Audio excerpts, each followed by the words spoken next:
Okay, now I want to talk to you about censoring and editing, Americanization, that stuff, because it's funny. I have to use a list for this because there's no way I could possibly remember all of this. I need to look at it. Um, I'll give some examples of these things and pictures and stuff.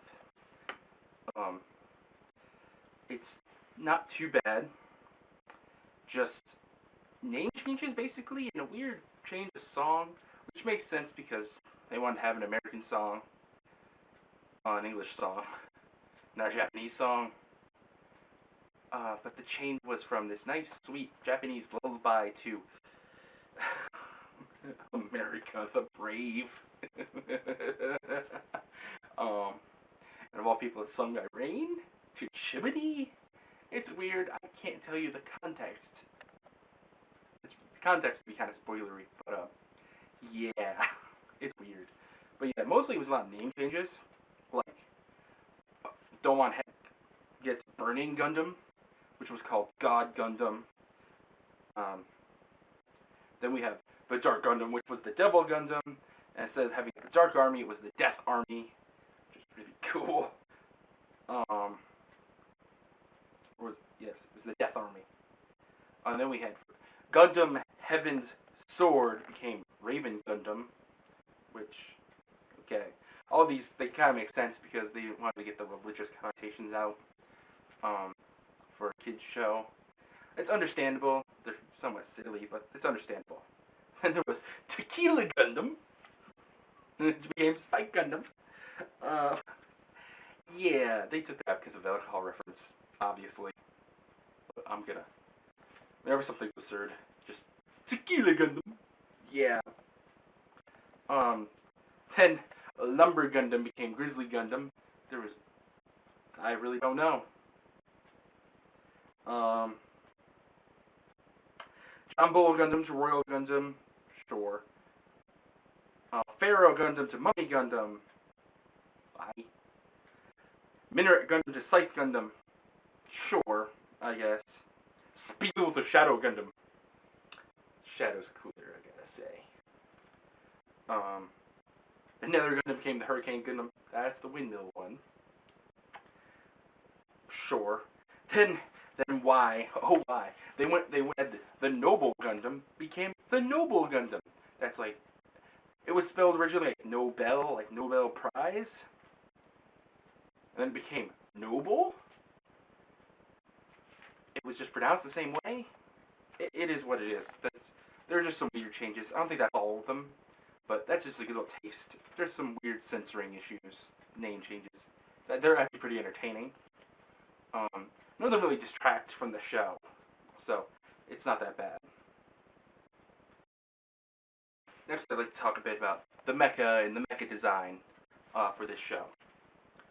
I'm probably going to do an actual video just on the mecha and mecha design, so I'm just going to give you a little taste of some generalized things.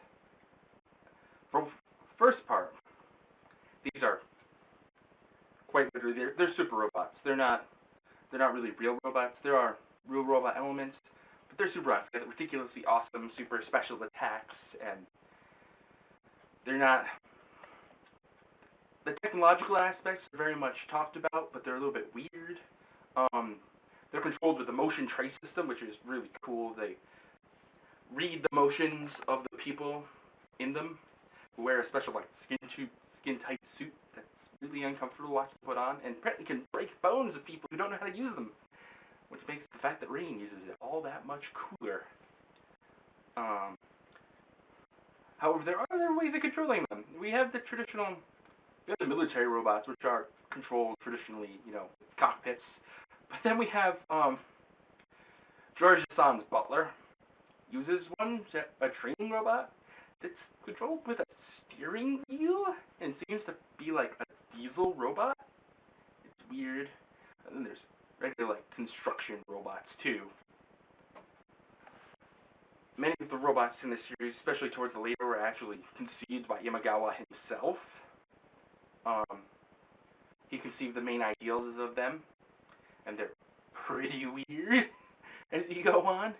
Fishman Gundam, Viking Gundam, stuff like that. It's a little weird.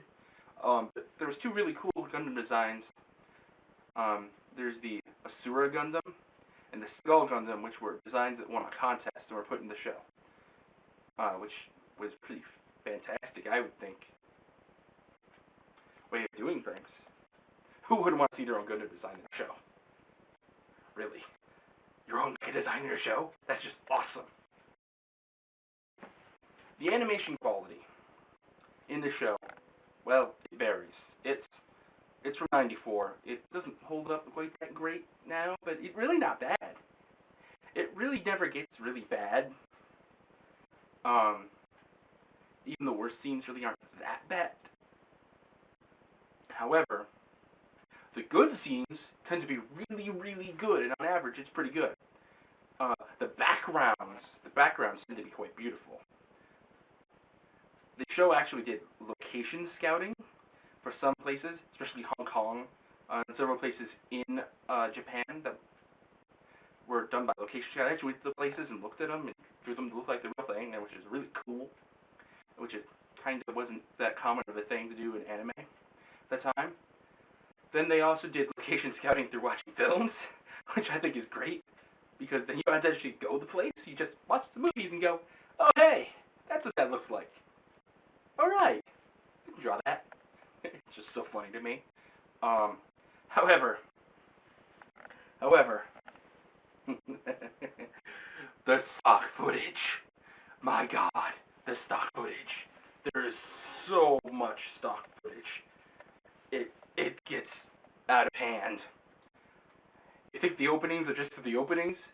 Well, no. We're going to use all the animation in the opening over and over and over again at different times. For little cool scenes, we're just going to use that. Getting into the cockpit, way too much.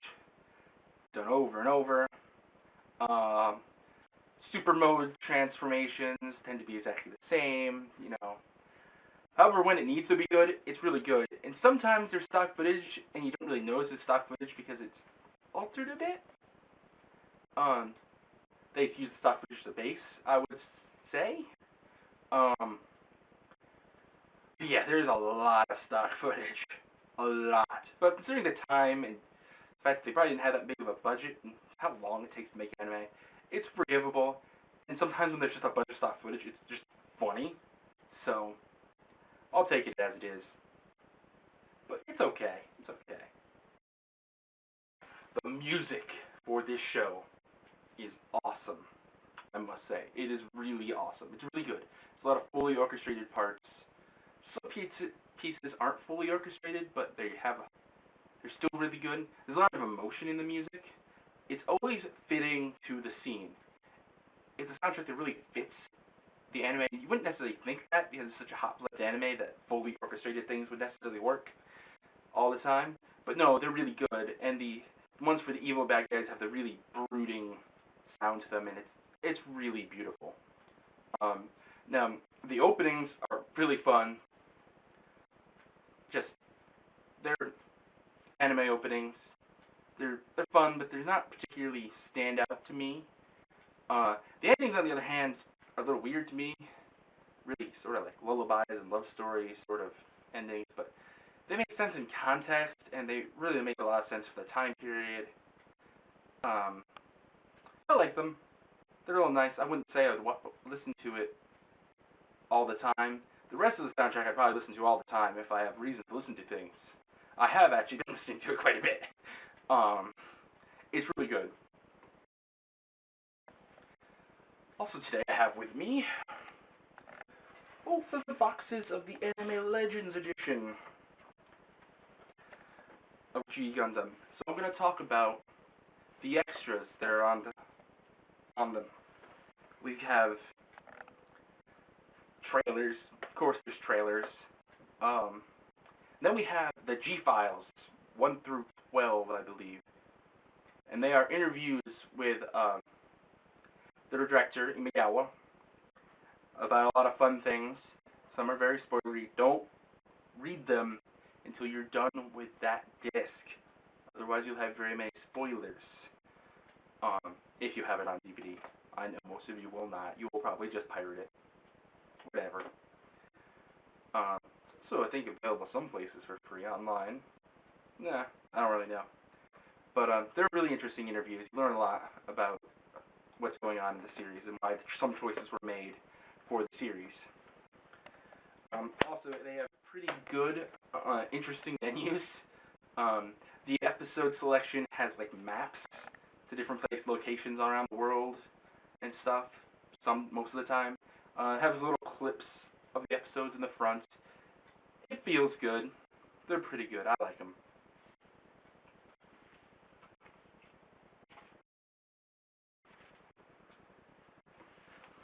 Now back to Listland. We're going to talk about related materials, related spin-offs, things like that. Things that I need a list to look at. Sorry. Obviously, I shouldn't even look at the list for this.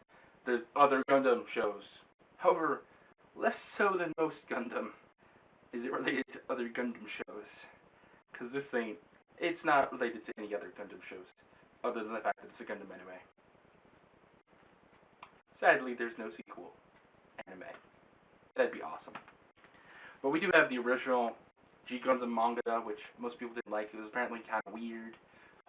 There's a G Gundam novels. Light novels, I believe. They're sure.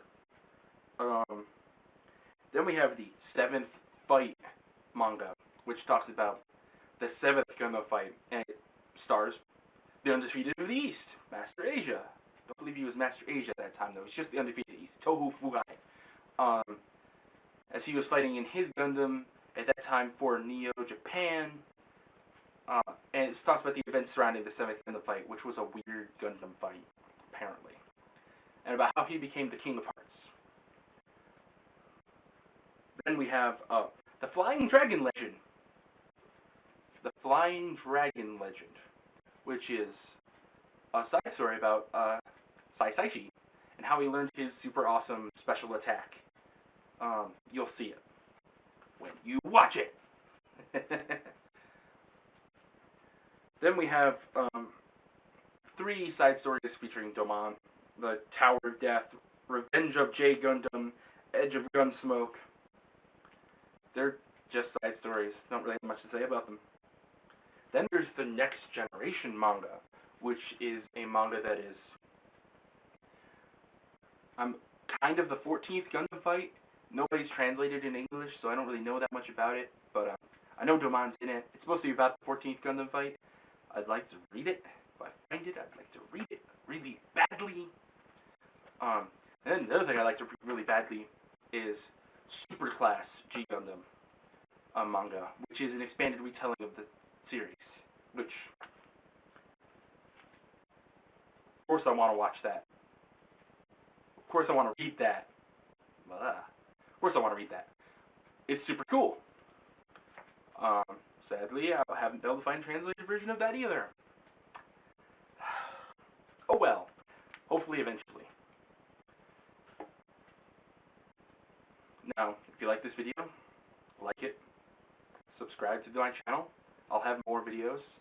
I'm going to be doing a mecha design video for this anime.